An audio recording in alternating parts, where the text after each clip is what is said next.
À la surface de la Terre, si on prend une bouteille d'environ 1 kg et qu'on la suspend au bout d'un ressort gradué, ce qu'on appelle un dynamomètre, on mesure environ 10 newtons. Jusqu'à présent, c'est ce qu'on avait appelé simplement petit g, c'est-à-dire la force de gravité par unité de masse, environ 10 newtons par kilogramme à la surface de la Terre. Mais ce petit g, il vient d'où? C'est ça la question qu'on va se poser aujourd'hui. Comment ça se fait que cette bouteille soit attirée par la Terre alors qu'on est à 6400 km du centre de la Terre et qu'elle ne la touche pas? Encore pire, comment est-ce possible que vous, moi, toute la planète entière soyons attirés par le Soleil alors que environ 150 millions de kilomètres nous séparent? Eh bien, Newton n'aimait pas du tout ça, cette idée que la Terre puisse interagir à distance avec la Lune malgré les 380 000 km qui les séparaient. Il a même écrit en 1692 que cette idée d'interaction à distance était carrément une absurdité.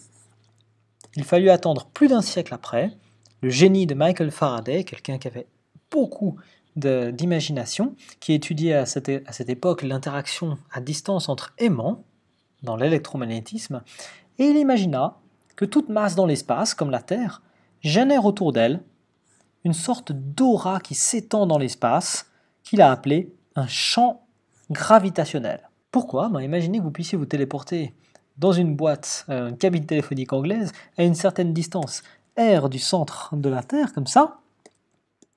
Si vous êtes à cette distance-là, eh ben, vous allez être à ce moment-là plongé dans l'aura ou dans le champ gravitationnel de la Terre. Vous allez être baigné dedans, ce qui fait que vous allez instantanément subir une force de gravité Fg. Vous seriez donc instantanément en contact avec ce champ, et l'idée en fait de champ vient justement de là.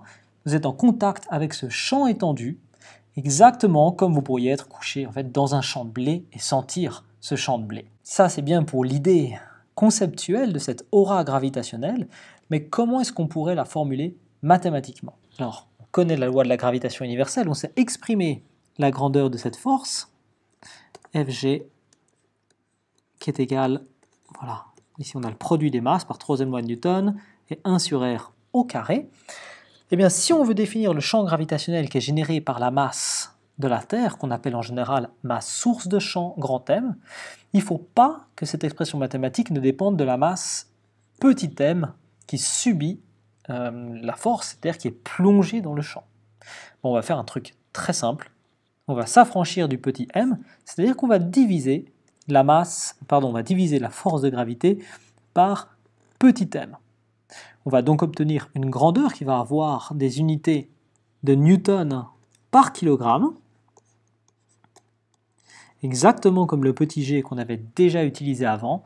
Et d'ailleurs, on va aussi noter ça, je vais noter en bleu, on va aussi le noter petit g, ça va être notre champ gravitationnel, et ce champ gravitationnel, maintenant, c'est un petit g de r, au sens où il dépend bien sûr de la coordonnée spatiale, de la distance radiale au centre de la Terre. C'est quelque chose qui envahit l'espace autour de la Terre et qui dépend de la position. Alors si maintenant on a l'expression du champ, on peut facilement exprimer la force gravitationnelle subie par la masse petit m, il suffit de multiplier cette masse par le champ gravitationnel, mg. Parce que ce champ gravitationnel, on le retrouve ici.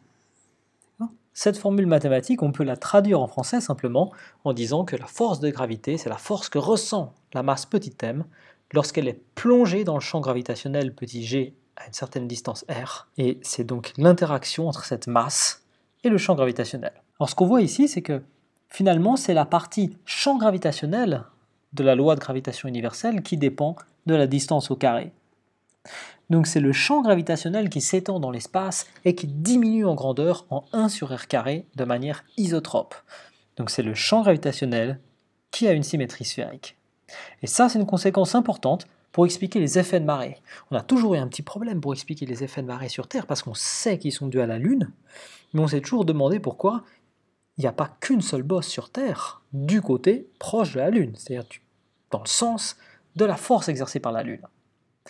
Pour comprendre ça, il faut s'imaginer qu'on subit toujours l'influence du monde extérieur. Donc si la Terre exerce une force sur Lune, par troisième loi de Newton, la Lune exerce une force sur la Terre. Si on s'intéresse aux marées sur Terre, il faut s'intéresser à l'influence de la Lune, donc au champ gravitationnel généré par la Lune dans lequel la Terre est plongée. On a vu que ce champ gravitationnel décroît avec la distance au carré.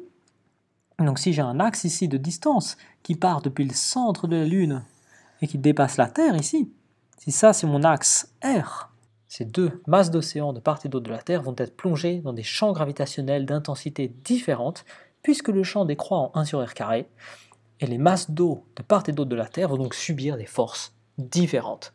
C'est ça qui va étirer la Terre et qui va former ces deux bulbes d'eau de part et d'autre. Attention à ne pas confondre champ gravitationnel et accélération, on confond facilement les deux, et pour raison, si on s'intéresse à l'accélération que subit cette masse de cabine téléphonique ici, si je veux trouver la grandeur de cette accélération, je vais utiliser la deuxième loi de Newton. Je sais que cette accélération elle est causée par la force gravitationnelle sur cette cabine téléphonique, donc ça c'est le produit de la masse gravitationnelle de cette cabine par le champ gravitationnel, petit g, à une distance r, et ça va être résisté par la masse inertielle de cette cabine téléphonique. Or, comme les masses gravitationnelles et inertielles, on a vu, sont équivalentes, principe d'équivalence, on peut les simplifier, et on voit qu'en valeur, l'accélération subie par la cabine téléphonique est exactement égale au champ gravitationnel. Alors, on a tendance à les confondre, mais c'est bien deux choses différentes. Le vecteur accélération de la cabine, lui, il est défini uniquement là où se trouve la cabine et à l'instant où elle se trouve en ce point. Alors que le champ gravitationnel, lui, c'est une quantité qui est étendue dans tout l'espace autour de la planète Terre ici. En fait, le champ gravitationnel s'en fout si la cabine est plongée dedans ou pas. C'est-à-dire qu'on pourrait carrément enlever la cabine et on aurait toujours un champ gravitationnel bien défini en tout point. Finalement, on peut se poser la question si ce champ gravitationnel a une quelconque réalité physique ou pas du tout, et s'il s'agit juste d'un truchement mathématique. L'idée de champ gravitationnel, elle a inspiré un autre scientifique qui est venu un peu après et qui est devenu fameux pour cette idée. Il a eu l'idée que puisque l'accélération de toute masse petit m plongée dans le champ gravitationnel de la Terre ne dépend pas de petit m, puisqu'en valeur c'est juste égal au champ gravitationnel, ça veut dire que si je connais son vecteur vitesse en un point, et si je connais la distance qui la sépare de la Terre, alors je peux automatiquement déterminer toute sa trajectoire. Deuxième loi de Newton. Je trouve l'accélération, je peux trouver la trajectoire. Ça veut dire que la trajectoire alors ne dépend pas de la masse petit m, elle est indépendante du corps qui était plongé en ce point-là. Tout se passe donc comme si ce corps n'avait pas le choix de sa trajectoire. Et c'est pourquoi Einstein imagina que ces trajectoires étaient dues à une déformation de l'espace-temps, une déformation géométrique de l'espace-temps autour de la masse source M, source de champ.